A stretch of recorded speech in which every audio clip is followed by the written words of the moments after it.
los misterios de Dios. Ojalá que todos ustedes puedan llevar el registro de estas conferencias, y estamos profundizando en este libro maravilloso que se llama la Biblia. Y como cristianos, yo tengo 42 años de cristiano, no puedo creer todavía que, y podríamos tener 500 años de cristianos, que hay pasajes de la Biblia que leemos y que el año que entra lo vuelves a leer y dices, aquí hay algo que yo ya había leído y no lo había notado. Y lo puedes leer 500 veces, por ejemplo, el Evangelio de Juan, y descubrimos secretos, ahí estaban, pero no teníamos la iluminación del Espíritu Santo para entender la mente que está escondida, encriptada. Por eso Jesús hablaba en parábolas, porque escondía las verdades espirituales en un lenguaje sencillo para que solo aquellos que tienen a Jesús y que siguen a Jesús los pudieran comprender. Por ejemplo, en Mateo 13 Jesús les dice a los discípulos, cuando habló de la parábola del sembrador, vengan para acá. En la semilla, el sembrador, las espinas, las piedras, etcétera, etcétera, la gente no entiende que estoy hablando simbólicamente o metafóricamente, pero a ustedes, les dice Cristo a sus discípulos, les es dado conocer los secretos de los misterios de Dios. Como dice Deuteronomio 29:29, las cosas escondidas pertenecen a Dios, mas las reveladas a sus hijos. Entonces, no nos imaginamos los tesoros que Dios tiene escondidos en este maravilloso libro que estamos a través de esta serie descubriendo y maravillándonos y llenándonos cada día de estas piedras preciosas escondidas que ahí están encriptadas, esperando que haya cristianos diligentes que las puedan desenterrar y que podamos descubrir que es un libro sobrenatural. Voy a continuar en este momento a desarrollar el misterio de la eternidad. El misterio de la eternidad. El tiempo siempre ha sido uno de los misterios por muchas generaciones. Cuando Génesis 1:1 dice en el principio, Dios creó los cielos y la tierra, estaba involucrando el principio de tres cosas, si quieres tomar nota, y gracias a Dios que haya personas astrofísicas que nos acompañan o que puedan escuchar, que la Biblia es un libro, está relacionado con la física, con la química, con la genética, con la antropología, con la sociología, la arqueología, en fin, con todas las disciplinas académicas que puedas mencionar. Entonces, cuando dice la Biblia, en el principio Dios creó los cielos y la tierra, está hablando del principio del tiempo, de la materia y del espacio. Del tiempo, la materia y el espacio. Muy bien. Si Dios está diciendo que en el principio había el tiempo y comenzó el tiempo a existir, ¿qué significa? Que antes de eso no existía el tiempo. ¿Me van siguiendo? Antes de eso no había materia. Antes de eso no había espacio. Dice la Biblia que las cosas que se ven fueron hechas de las que no se veían. Entonces había un mundo antes que nosotros, invisible espiritual, donde estas entidades espirituales, que la Biblia le llama ángeles, comenzaron cuando Dios crea el tiempo y la materia y el espacio, pudieron entrar a nuestras dimensiones, como lo vamos a ir poco a poco desarrollando, y estos ángeles o entidades espirituales, al entrar a nuestra dimensión, dejando su dimensión, comen como nosotros, duermen como nosotros, se parecen a nosotros y muchas veces tienen conocimientos actualmente de sabiduría que nosotros no tenemos. Entonces, esto es muy interesante porque ¿alguna vez has pensado tú qué es el tiempo? ¿Cómo podríamos definir la palabra tiempo? Hay una frase muy conocida de los marineros y dicen: el tiempo y las mareas no se pueden detener. Muy bien, nosotros hemos inventado desde la antigüedad muchas formas para definir el tiempo, porque en la antigüedad pues se veía la posición del sol en el cielo, más tarde se inventaron los relojes de arena, después los de bolsillo, y actualmente tenemos relojes pues de pulsera, de pared, computadoras, internet, donde todos los días estamos midiendo lo que es el tiempo. Vean ustedes este ejemplo. ¿Cuál es el presente ahorita de todo lo que les he compartido? El presente es una parte infinitesimal entre el pasado y el futuro. Cuando yo estoy hablando, ya pasó. El presente es infinitesimal y estamos entre el pasado y el futuro. Cada milésima de segundo que pasa, ese fue el presente y ya no existe. Lo que hace una milésima de segundo tú estabas pensando o haciendo ya no existe, porque ya forma parte del pasado. Entonces vemos cómo el tiempo es algo que viene así y al mismo tiempo se viene proyectando hacia el futuro, pero no quiero que se empachen todavía. Veamos, por ejemplo, en Apocalipsis capítulo 10, versículo 6, que la Biblia dice en este último libro de la Biblia, Apocalipsis 10, 6, y juró por el que vive por los siglos de los siglos, que creó el cielo y las cosas que están en él, la tierra y las cosas que están en ella, y el mar y las cosas que están en él, que el tiempo no sería más. La Biblia nos muestra que viene una época o un tiempo donde ese tiempo en el cual tú y yo formamos parte, que es el pasado, el presente y el futuro, ya no va a existir. Y esta es la razón, me estoy adelantando bastante, esta es la razón por la cual hay muchos teólogos que creen que las almas en el infierno no van a poder durar en la eternidad, porque van a ser aniquiladas o destruidas. Entonces, una vez me acuerdo de una reunión que tuvimos de pastores, me hicieron esa pregunta a mí: ¿usted qué piensa del infierno? ¿Será algo eterno o será algo temporal? Y entonces, cuando venimos a la Biblia, descubrimos que ahorita, después de esta época que se llama la iglesia, ¿qué sigue? Los 7 años de la tribulación, donde la iglesia no puede estar, porque estos 7 años le faltan al calendario de Israel. A ver qué trato de decirles. Daniel profetizó en el capítulo 9 las semanas 70 de Daniel, ¿ok? Que iban a pasar 490 años, 7 por 7, 49, son semanas de años. Que iban a pasar 490 años desde hace 2600 años hasta que Cristo venga, cuando Dios termine con Israel, no la iglesia, Israel. Entonces, desde que Nehemías 2 se dictó la orden para reconstruir las murallas de Jerusalén hasta Cristo, pasaron 483 años. Matemáticamente, la Biblia demuestra a cualquier ateo y a cualquier incrédulo, escéptico o agnóstico, a través de los números, que este cálculo no lo pudo haber hecho el hombre, porque se calcula desde la construcción de las murallas, Nehemías capítulo 2, con Ciro rey de Persia, hasta Cristo entrando a Jerusalén, 483 años. ¿Cuántos faltan? Faltan 7. Entonces se detuvo el calendario con Israel. Se quedaron 7 años volando y entró la gracia, entró la iglesia. Aunque todos han sido salvados por gracia, pero se le llama la época de la gracia porque Jesucristo se manifiesta y no se manifestó en el Antiguo Testamento como se manifestó en la época en la que estamos viviendo tú y yo. Entonces, estos 7 años que faltan se tienen que cumplir. Entonces, cuando Dios nos saque en el arrebatamiento de la iglesia, por eso la iglesia no puede estar, porque son los 7 años que le faltan a Israel. Y se llaman los 7 años de la tribulación. Nosotros no podemos estar ya aquí, porque es el tiempo en que Dios termina con Israel. El Antiguo Testamento quedó inconcluso. Y capítulo 9, 10 y 11 de Romanos lo explican claramente. Dios tiene que terminar con Israel.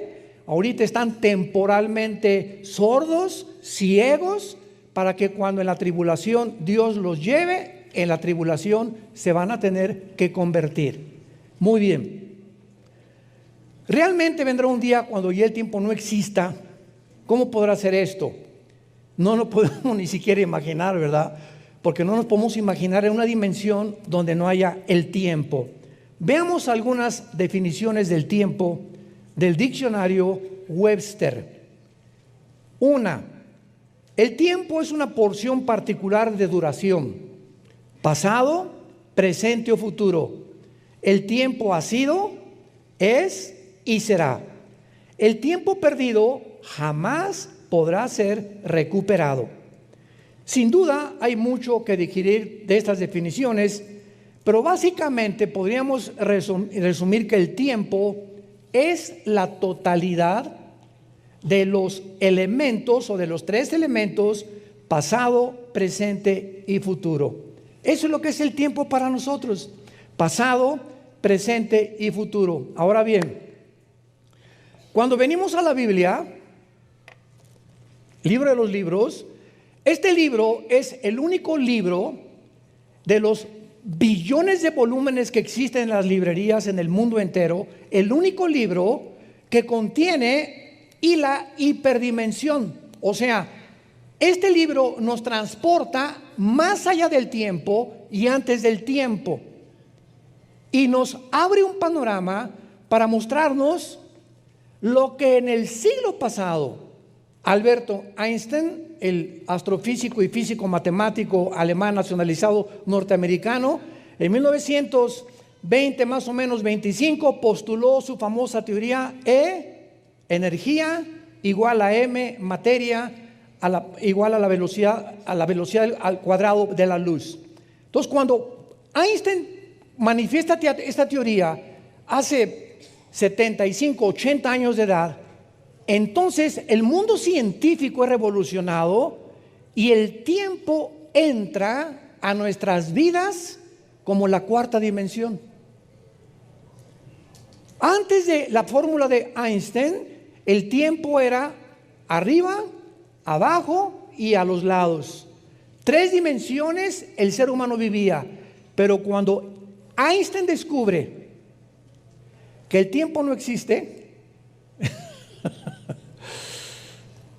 el tiempo no existe, lo vamos a comprobar ahorita, entra el tiempo a formar parte de la cuarta dimensión. Y antes que Einstein, la Biblia ya nos teletransportaba y nos mostraba la inexistencia del tiempo, más que de acuerdo a la forma como nosotros desde que nacemos y morimos contamos los años, los minutos, los segundos, etcétera, etcétera. Y les voy a dar este ejemplo. Hace 2000 años se escribió el último libro de la Biblia, el Apocalipsis. ¿Ok? ¿Hace cuánto? 2000. Hace 2000 años, muy bien. Hace 2000 años el apóstol Juan, lo vamos a ver más adelante, fue sacado de su cuerpo. Apocalipsis capítulo 4. Fue sacado de su cuerpo y fue trasladado 2000 años después al futuro. Juan estaba allá hace 2000 años. Y Juan es transportado 2000 años para ver cómo va a terminar la humanidad.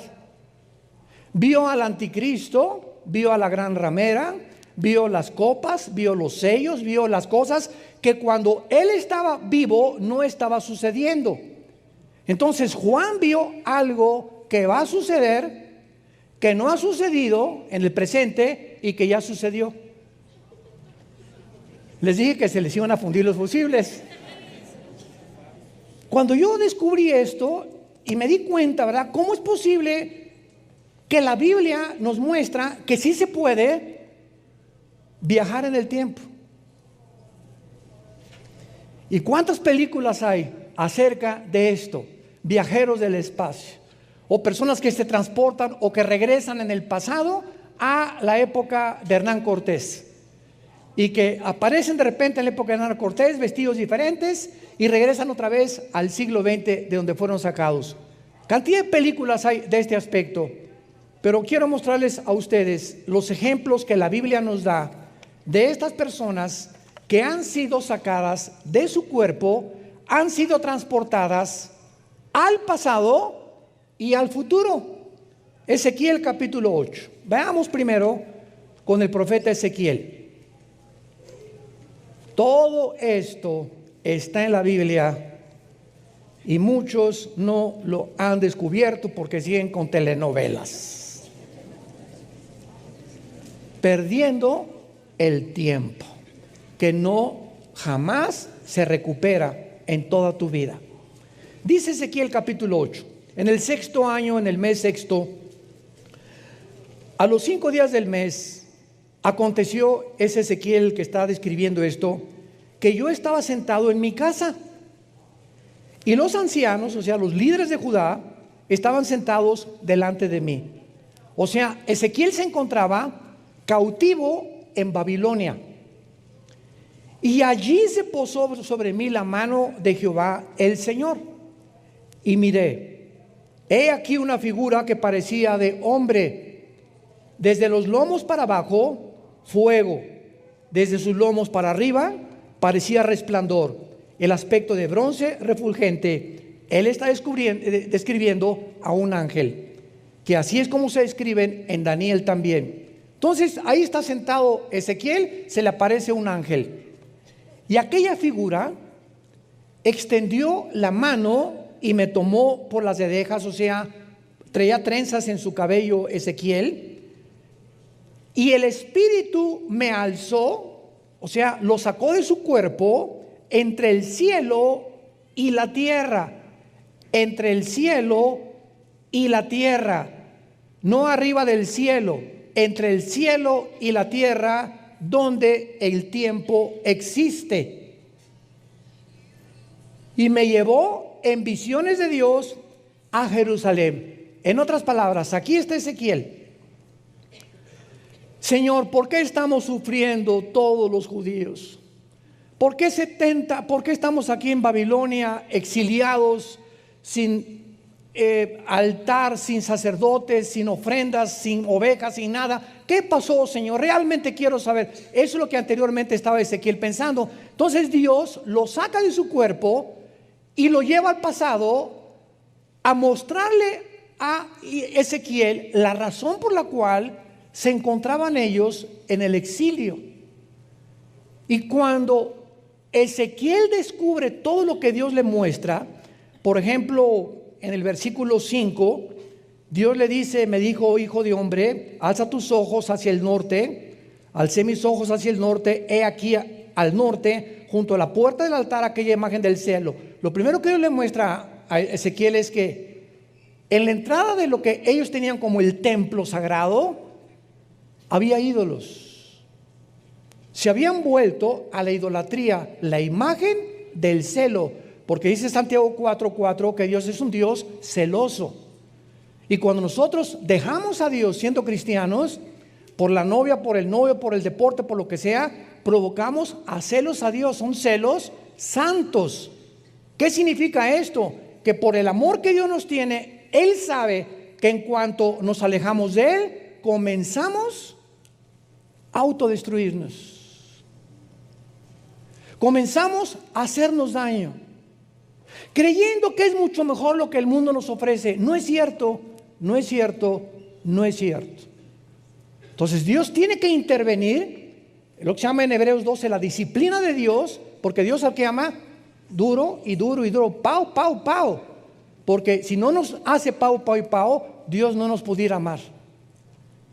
Los papás que no disciplinan a sus niños, no es cierto que los aman, están involucrados en un sentimentalismo completamente negativo.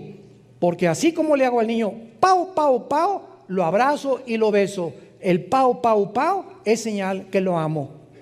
El niño no lo entiende, pero cuando crece se da cuenta, gracias porque a tiempo mis padres me corrigieron. Bueno, ya más adelante, ¿verdad? En el versículo 14 de Ezequiel 8, lo lleva a la entrada a Ezequiel de la puerta de la casa. ¿Y qué es lo que ve Ezequiel? Mujeres sentadas endechando a Tamuz. Era la diosa de los fenicios. Las mujeres habían abandonado el seguir a Jehová porque los líderes, sus esposos, se habían involucrado en otros asuntos que no era seguir a Dios. Inmediatamente cuando un hombre abandona el hogar en el Antiguo Testamento, la esposa o las mujeres comenzaban a descarriarse, porque dependían totalmente de la dirección de los varones, de los sacerdotes.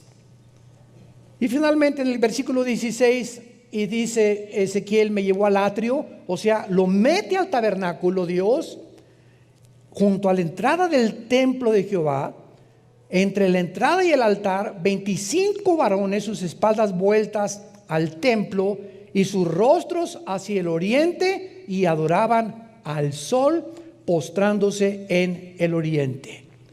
Pero lo más grave de todo esto que Dios le muestra a Ezequiel, por qué se encontraban exiliados, se encuentra en el versículo 10 y 11.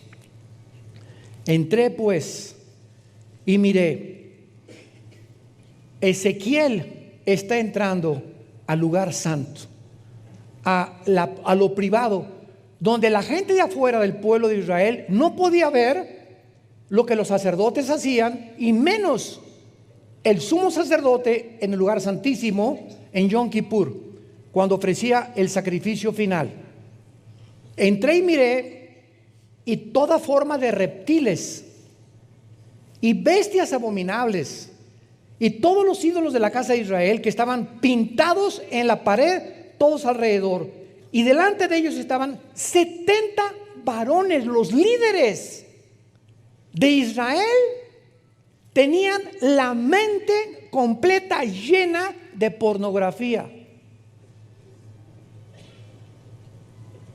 La Biblia compara en Levítico 11 los reptiles y los animales abominables a Dios, siempre con la sexualidad.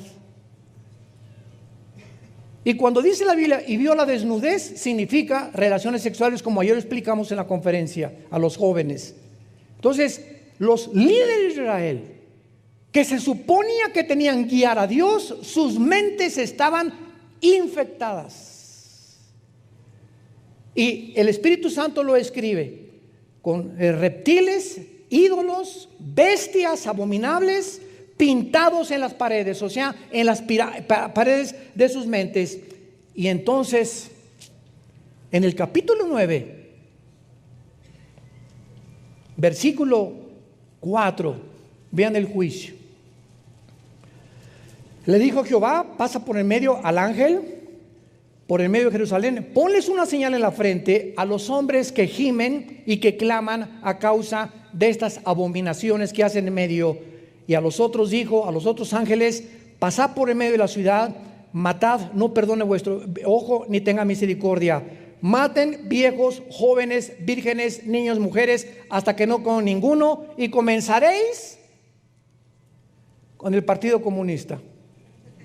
Comiencen con los prostíbulos, comiencen con todos los que se han involucrado en transgénero, comiencen con los borrachos, parranderos y jugadores, comiencen en mi santuario. El juicio comienza primero en la casa de Dios. Y lo confirma 1 Pedro capítulo 3 en el Nuevo Testamento. Si Dios va a juzgar al mundo, va a comenzar con nosotros. Antes de que Dios siga con más juicio en el mundo, va a comenzar a limpiar su iglesia. Y ahorita es un tiempo de purificación de los cristianos, porque ahorita los que no son, no van a aguantar lo que se viene el mes que entra, o dentro de 6 meses, o dentro de un año. No lo van a aguantar. ¿Por qué? Porque en el tiempo en que debemos fortalecer nuestras vidas y fortalecer nuestra vida interior, es para prepararnos para los próximos meses. Cuando dice David, Señor, enséñame a contar mis días para que traiga sabiduría, esa palabra contar en el hebreo es preparar. ¿Y qué es lo que nos prepara para mañana y para la semana que entra? La oración. ¿Qué es lo que nos prepara para el futuro? La oración. Vivir de rodillas. Velad y orad para que no caigáis en tentación. Las tentaciones que vienen ahorita en el mundo no nos las vamos a acabar. A los hombres y a las mujeres también. Y solamente van a sobrevivir los sobrevivientes de los Andes. Aquellos que han podido darse cuenta que estamos en una guerra espiritual. No estamos en Disneylandia ni en Reino Aventura. Estamos en una guerra espiritual. Y todo esto va a pasar ya. Pero los únicos que van a sobrevivir van a ser los guerreros, los que vivieron de rodillas y tomaron en serio su palabra. Comiencen con mi santuario. Impresionante. Este hombre, Ezequiel, viajó al pasado. Se dio cuenta por qué Dios los mandó 70 años exiliados allá a Babilonia, para que allá, bajo el exilio, bajo la presión, bajo el sufrimiento, la falta de comida, la falta de cine, la falta de todo, compararan con la vida que Dios quiere darnos.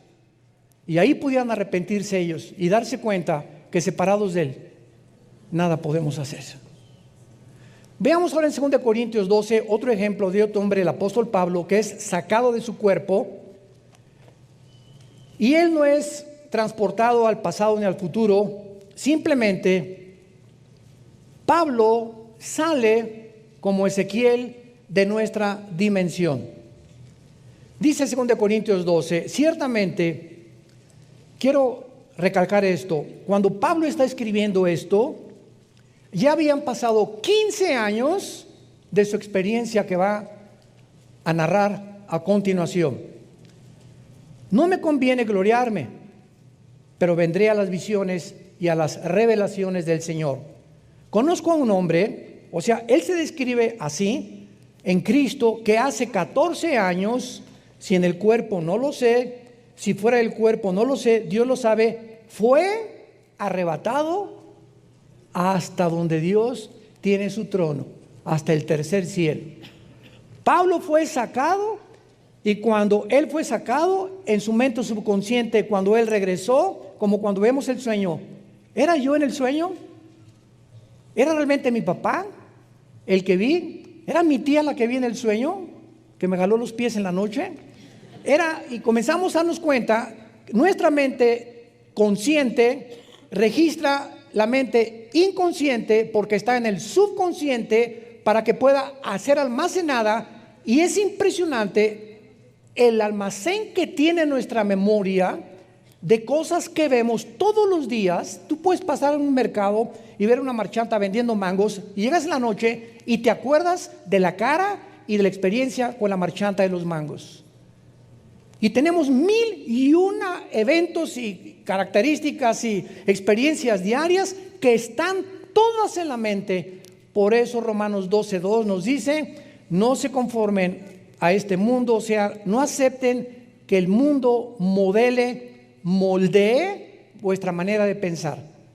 Si tú estás viendo siempre pornografía y telenovelas, está entrando todo a tu mente sin que te des cuenta, está moldeando tu subconsciente, tu inconsciente, y está provocándote que cuando estés en tu consciente, lo que entró por tus ojos, lo que oíste por tus oídos, va a determinar tu manera de vivir. Tu psicología determinará tu filosofía, y tu filosofía determinará tu manera como tú vivas. Tú eres lo que eres y haces lo que haces porque eso es lo que crees. ¿Y sabes por qué haces lo que crees? Porque has creído la mentira. Y Satanás es el padre de la mentira. Y cuando hacemos cosas malas es porque de la abundancia del corazón habla la boca. Cuando hablamos cosas malas y maldecimos es porque nuestro corazón así está infectado, enfermo. Nuestra alma está enferma por dentro. Y lo único que nos puede lavar es esto. Día y noche medita Josué en este libro de la ley. No se conformen a este mundo, dice Romanos 12:2, sino transfórmense.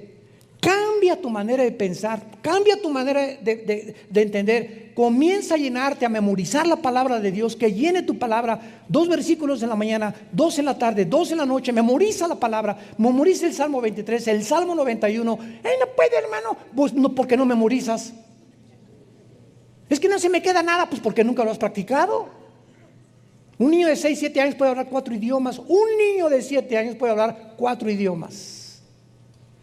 Hay niños que se están graduando de la universidad de 14, 15 años de edad. Nadie diga, no puedo. Sí se puede, cuando nosotros obedecemos la palabra de Dios. Y dice Pablo, fue arrebatado del cielo, y dice el versículo 3, conozco al tal hombre, si en el cuerpo fuera el cuerpo no lo sé, Dios lo sabe, que fue arrebatado al paraíso. ¿Se acuerdan cuando Cristo estaba en la cruz? ¿Qué le dijo al ladrón? ¿Hoy estarás conmigo? Estaba el paraíso todavía en el centro de la tierra. En el centro de la tierra. Después de la cruz, el paraíso ya no está en el centro de la tierra. Lo único que está en el centro de la tierra es el infierno. Ahí está todavía el infierno en el centro de la tierra. Pero Pablo dice, fui arrebatado al paraíso. El paraíso se subió al cielo. Porque todos los que estaban en el paraíso, esperando desde Adán hasta la muerte de Cristo, su crucifixión, fueron sacados de ahí y trasladados al cielo con Dios. Entonces el ladrón junto a la cruz bajó con Cristo en esos 3 días, y cuando resucitó Cristo se llevó a todos para que pudiéramos de la cruz a nuestros días, ausentes del cuerpo, presentes en el Señor. Y finalmente tenemos al apóstol Juan, Apocalipsis capítulo 4, que se encuentra exiliado por un emperador romano en la isla de Patmos, que está junto al mar Egeo. Está exactamente al occidente de Grecia. Si estás en la península griega, a la izquierda, en el occidente, ahí está la isla de Patmos. Y dice Juan, cuando estaba ahí en la isla, después de que describe los candeleros del capítulo 2 y 3, después de esto, miré, he aquí una puerta abierta en el cielo. La Biblia nos muestra que hay muchos hombres que estando aquí en la tierra, Dios les permite abrir el primer cielo, el segundo cielo y ver el tercer cielo. Cuando Esteban, ¿se acuerdan? Hechos capítulo 7, lo están matando a pedradas. En ese momento Esteban, cuando las piedras venían a romperle el cráneo y destruir su cara, se cayó de rodillas y dijo, veo el cielo abierto y al Hijo de Dios sentado junto al trono de Dios. Antes de morir, Dios le concede a Esteban la gracia de morir, porque como los mártires, los que mueren como mártires, Dios les concede en los últimos momentos aguantar el sufrimiento. Ya que tomaron el primer paso de voy a morir por Cristo, les concede a los mártires Dios aguantar. Y todos los que fueron quemados en el primer siglo y segundo siglo de la época cristiana, y todos los grandes hombres que los echaron a los leones, ahí estaban en los leones con la niña, con el chiquito, en los matrimonios, abrían las jaulas, salían los leones y los tigres y me decían, no, písanlo, sáquenme de aquí. Nadie, dice el historiador Josefo y Plinio, cantaban alabanzas a Dios. En ese momento eran llenos de un poder sobrenatural para morir como héroes y valientes y guerreros de Dios.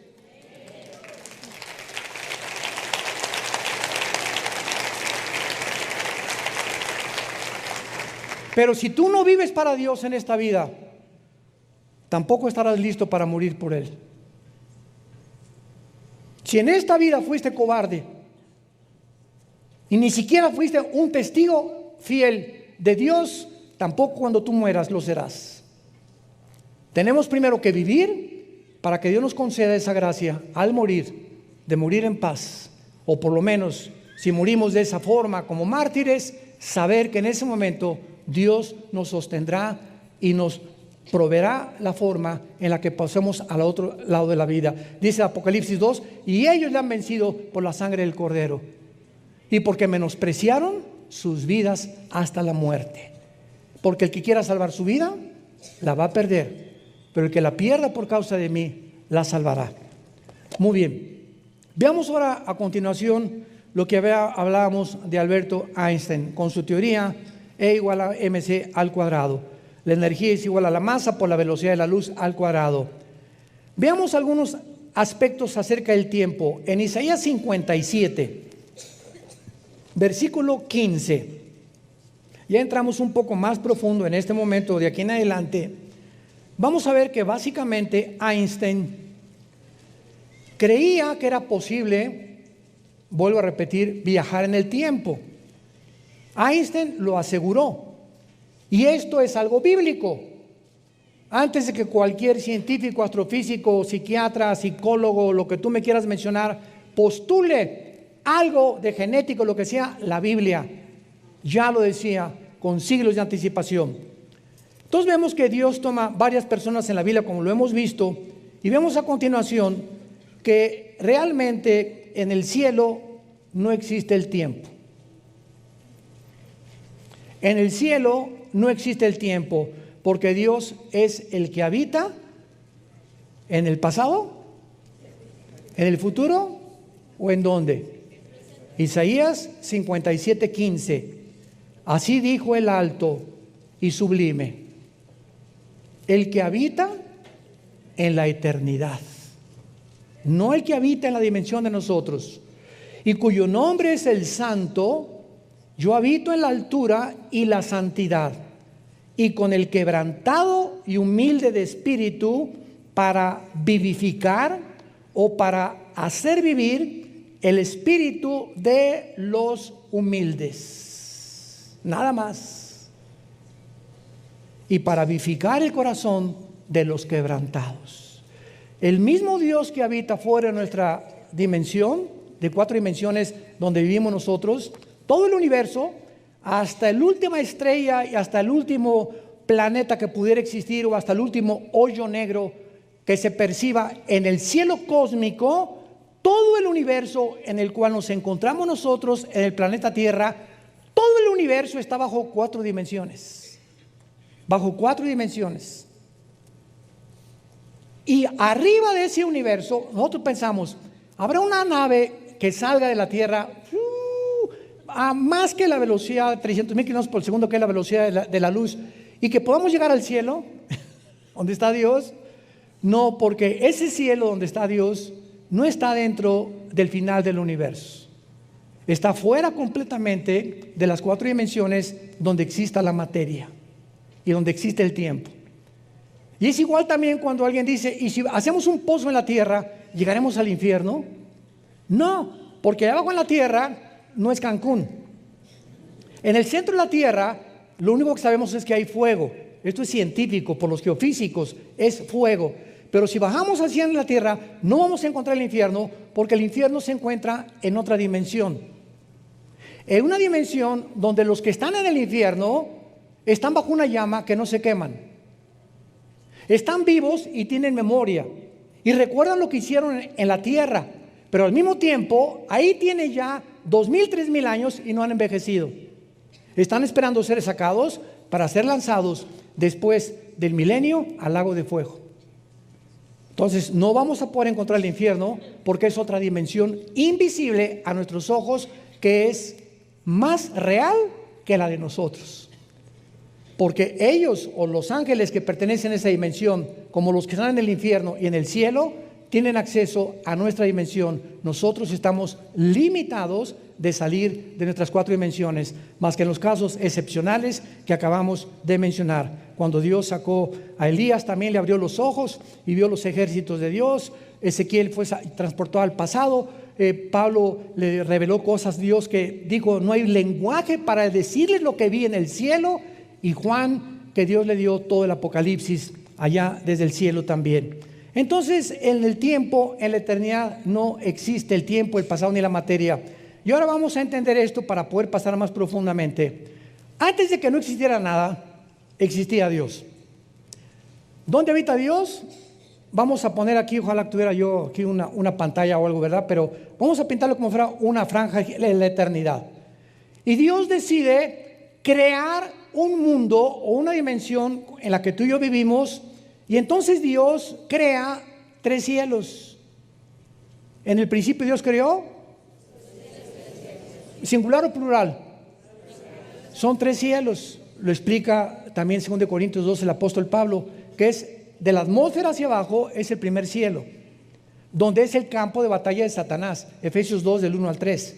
Después sigue el cielo cósmico, y después sigue el tercer cielo, donde Dios de la eternidad decide bajar y hacerse un cielo, para que desde ese tercer cielo poner su trono, un trono que antes no tenía, aunque Él era el soberano del universo, y desde el tercer cielo tener control sobre el mundo que creó, bajar y subir, como lo vemos en la Biblia, que Dios bajó, platicó con Abraham, muchas veces se aparece en la forma de Jesucristo, pero antes de que fuera encarnado, etcétera, etcétera. Pero el tercer cielo también va a desaparecer, y ese tercer cielo, donde ahorita Dios escogió tener su trono, ¿dónde creen que lo va a cambiar? A la ciudad de Jerusalén. Jerusalén será el lugar, y en toda la Biblia lo encontramos, donde Dios decide bajar del tercer cielo y ahí establecer su trono. Y desde Jerusalén va a controlar el nuevo universo que Él va a crear, con los nuevos cielos y la nueva tierra. ¿Y quiénes creen que vamos a hacer ahora? Ya no los ángeles, sus agentes, que seremos enviados a quién sabe cuántas galaxias. ¿Quiénes creen que vamos a hacer nosotros? Bueno, ya se los dije. Nosotros. Insignificantes moluscos que somos ahorita. Caracoles que no entendemos muchísimas de las cosas de Dios. Limitados por la muerte, el sufrimiento, la tristeza. Y los ángeles que tienen más sabiduría y poder pasarán debajo de nosotros. Porque ahorita los ángeles se les llama en la Biblia la familia de Dios en el cielo. Y nosotros somos la familia de Dios en la tierra. Entonces Dios tiene dos familias. Y lo encontramos en el Nuevo Testamento en muchísimos versículos. La familia que está en el cielo y la familia que está en la tierra. Y la familia que está en la tierra, ¿por qué estamos atravesando lo que estamos atravesando? Y vamos a sufrir lo que hemos sufrido o lo que ya pasamos, etcétera, etcétera. Porque está Dios formando en este campo de entrenamiento que es nuestra vida, que así se pasa, formando nuestro carácter. Porque cuando tú mueras vas a seguir siendo tú. Tú, Fernando, vas a seguir siendo Fernando de Atizapán de los elotes. Y tú vas a seguir siendo Carmelita y yo voy a seguir siendo Armando, pero con otra mentalidad. Pero la conciencia, nuestro yo, nuestro ego, vamos a seguir siendo nosotros. Claro que con cuerpo ahora Rambo se va a quedar chiquito. Y Madonna para las mujeres, ¿verdad? Pero nuestra personalidad no la podemos dejar. Seguiremos siendo nosotros. Y nos vamos a dar cuenta cuando veamos todo lo que vamos a hacer, que valió la pena. Como dice Romanos 8 el apóstol Pablo, las cosas que hemos sufrido no se pueden comparar con las glorias que Dios tiene para aquellos que le aman y que han pagado el precio de ser fieles hasta la muerte. Perteneces tú y tú a esa clase de guerreros, o prefieres vivir en esta vida lo que el mundo te da: tristezas, vergüenzas, frustraciones, desilusiones y amarguras, todo lo que el pecado le ofrece al ser humano. Les pongo la bendición y les pongo la maldición. Tú tal vez hoy vas a escoger a quién quieres seguir. ¿Quieres seguir siendo maldecido en tu vida o quieres seguir siendo bendecido en tu vida? El que quiera cargar su cruz, que me siga, porque no podemos seguir a Jesús sin cargar esa cruz, sin estar dispuestos a sacrificarnos por los demás. En eso consiste el liderazgo espiritual. Muy bien, y en penúltimo lugar, veamos ahora que si Dios creó el tiempo al principio, es lógico que Él ya existía, como lo estamos viendo en la eternidad. Y el misterio del tiempo es algo que nuestra mente finita, actualmente ilimitada, nunca podrá comprender su extensión. Por eso decíamos que cuando el infierno está ahorita y hay gente sufriendo en el infierno, y dice en Apocalipsis 20 que el anticristo y el falso profeta van a ser lanzados al lago de fuego después de 1000 años, o sea, tiene ahorita miles de años los que están en el infierno. Después del milenio sigue la eternidad, la Nueva Jerusalén. Y en la Nueva Jerusalén, Apocalipsis 21 y 22, ya el tiempo no existe como ahorita.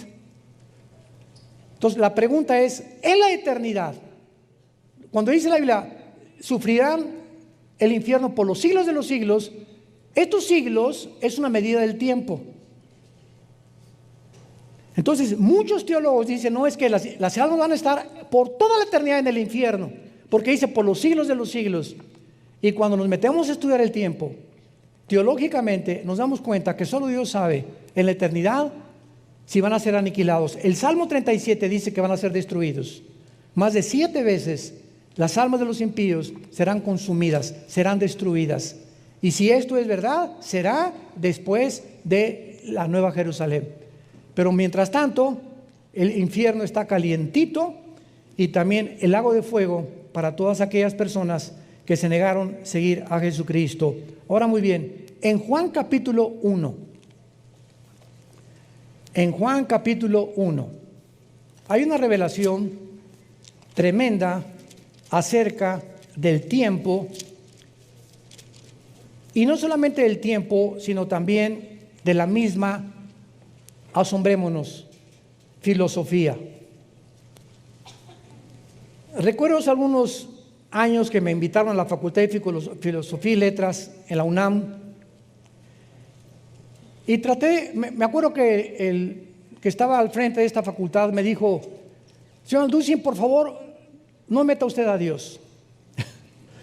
Y no queremos religión, porque así comenzamos a entrar en las universidades con la evolución o la creación o la filosofía del ateísmo, y con esos títulos ya estaba más o menos camuflajeado, ¿verdad? Para que nos pudieran abrir las puertas en muchas escuelas y universidades. Y en aquel tiempo hablé sobre la filosofía y la Biblia, y dije: la Biblia no es un libro religioso, pero lo que vengo es esto. A estos estudiantes de filosofía les hice esta pregunta: ¿ustedes creen que Sófocles, Aristóteles, Platón, Sócrates, todos estos filósofos de la época de oro, 250 años antes de Cristo más o menos, los filósofos del siglo XX, Freud, Ingersoll, Jean-Paul Sartre, Richard Hawkins, que todavía sigue vivo, Carlos Sagan, que se murió, el astrofísico, que todos eran ateos en el siglo XX? ¿Ustedes creen que todos estos ateos del siglo XX, filósofos, superaron la filosofía de los griegos? Y todos los estudiantes comenzaron a verse unos a los otros, no se atrevían a contestar. Y les dije: ¿saben por qué no se atreven a contestar? Porque es impresionante que esta filosofía de los griegos, que llegaron a una lógica elemental a conocer a Dios, los filósofos del siglo XX, ensoberbecidos por la tecnología y el descubrimiento y el ADN y las computadoras, llegaron a negar a Dios. Nunca en la historia ha habido tantos ateos más que en el siglo XX. Nunca en la historia. Los más grandes científicos, astrofísicos, matemáticos, como Blaise Pascal, cristiano; Isaac Newton, cristiano, nacidos de nuevo; Einstein no fue ateo; Louis Pasteur, Maxwell, el de las ondas, todos ellos eran personas que profesaban tener una relación con el Jesucristo a través de la Biblia. Entonces, estos estudiantes se quedaron así absortos, porque se dieron cuenta, ¿verdad?, de que cuando los filósofos griegos, que superaron en su lógica a los ateos que niegan a Dios, los filósofos griegos convierten a los ateos en payasos, en títeres, en personas que ya no usan la razón. Son ateos porque mi maestro era ateo, y porque tengo la fe del Che Guevara, y porque si no eres ateo no eres intelectual ni eres inteligente. Fíjense nada más los motivos por los cuales el ateísmo brilló en el siglo XX. ¿Y qué fue lo que dijo Sócrates? Pienso, luego existo. Existo, luego vivo. Si estoy vivo, tiene que haber una causa para mi existencia. Y si esta causa no está en mí, trasciende mi humanidad y mi inteligencia. Y ellos no sabían exactamente qué Dios, pero concluyeron que había un ser superior, que era imposible que pudiéramos ser títeres del destino y nos hubiéramos creado a nosotros mismos con una ADN que fue descubierto en 1954, donde vemos nosotros la complejidad de las proteínas, del nitrógeno y el helio, que son el 95% de todo el universo está cubierto de nitrógeno y de helio, y de toda la materia, la composición que existe. ¿Cómo pudo esta materia y este ADN, como robotitos, darles instrucciones a cada célula para que produzcan y superen a cualquier fábrica que el ser humano haya podido fabricar? Profesando ser sabios, dice Romanos 1, 20 y 22, se hicieron necios. Y ahora nosotros levantamos este libro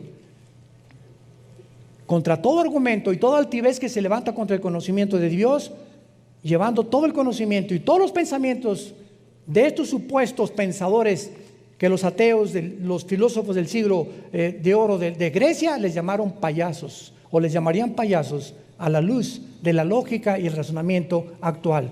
Y esto es lo que quiero ver en Juan 1 para terminar, versículo 1. En el principio era el verbo era Dios, y el verbo era Dios, y el verbo era Dios. ¿Saben ustedes lo que significa la palabra verbo en el griego? Logos. De ahí viene la palabra lógica. Vamos a rascarle. En el principio era la lógica. Sabemos que era Jesús. Cuando Jesús aparece en el mundo, Él es la lógica de Dios. ¿Qué quiero decir con esto? Que cuando nosotros venimos a la Biblia, esto es muy importante para terminar. Cuando venimos a la Biblia, Dios nos da mandamientos lógicos. Y nos dice, no cometerás inmoralidad. Escúchenme, si yo a mis hijos les digo, no vayas a la discoteca, sin la lógica detrás de esa orden que les estoy dando, o sea, sin explicarles, mira, hay drogas, hay esto, y con esa lógica mis hijos ya entienden por qué no venir, pero si les digo, no vayas, porque se tienen que someter, es la ley. Soy un padre legalista. Cuando tú ordenas sin dar una razón por lo cual tú estás ordenando, no hay lógica detrás.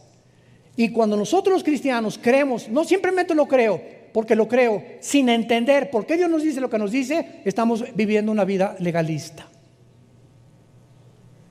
El otro día una persona nos preguntó a mi esposa y a mí que si podía ir al doctor, que por qué ella tenía fe en Dios, y que su pastor le dijo que si iba al doctor no tenía fe.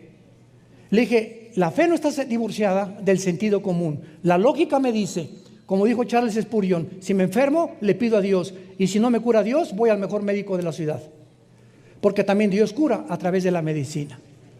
¿Ven? Eso es lógica. Hay personas en Estados Unidos, pastores, que como dice, agarrarán serpientes y escorpiones. Ahí en el púlpito los ha mordido las cobras y las cascabeles, los brutos estos. La Biblia dice esto sin entender que era una lógica detrás, un simbolismo de Satanás y los demonios, que son simbolizados o con metáforas a través de serpientes y de escorpiones. Y ahí están los pastores agarrando serpientes enfrente para decirles, yo creo en Dios. Eso no es lógico, eso es irrazonable. Entonces los cristianos tenemos que, cuando educamos a nuestros hijos y cuando yo les digo, Dios dice esto, tenemos que aprender a explicar la sabiduría que se encuentra detrás de Dios, de lo que Él nos ordena, para que no seamos padres legalistas ni pastores legalistas también. Te damos gracias, Señor, en esta tarde por tu palabra. Vida Nueva para el Mundo se sostiene y propaga el mensaje de salvación de Jesucristo gracias a Dios y a tus donativos. Llevemos juntos el Evangelio de Jesucristo al mundo entero.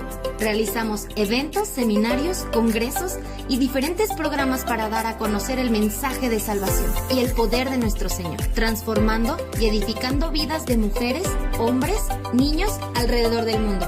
¿Qué pasa cuando decides hacer tu donativo? Aunque no puedas llevar la palabra personalmente a todo el mundo, de esta forma lo estás haciendo. Con tus donativos o aportaciones, estás sembrando y formando parte de lo que Dios está haciendo en su obra. Estás ayudando a traer luz a la oscuridad, paz al conflicto y esperanza a los que no tienen ninguna. Dona desde México.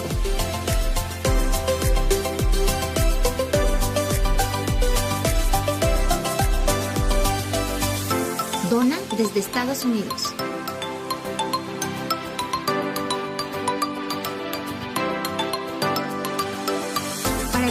Donaciones de otras partes del mundo, www.vidanuevaparelmundo.org.mx/dona. Estamos cumpliendo la gran comisión. Por tanto, vayan y hagan discípulos a todas las naciones, bautizándolos en el nombre del Padre, del Hijo y del Espíritu Santo, enseñándoles que guarden todas las cosas que les he mandado. Y he aquí que yo estoy con ustedes todos los días hasta el fin del mundo.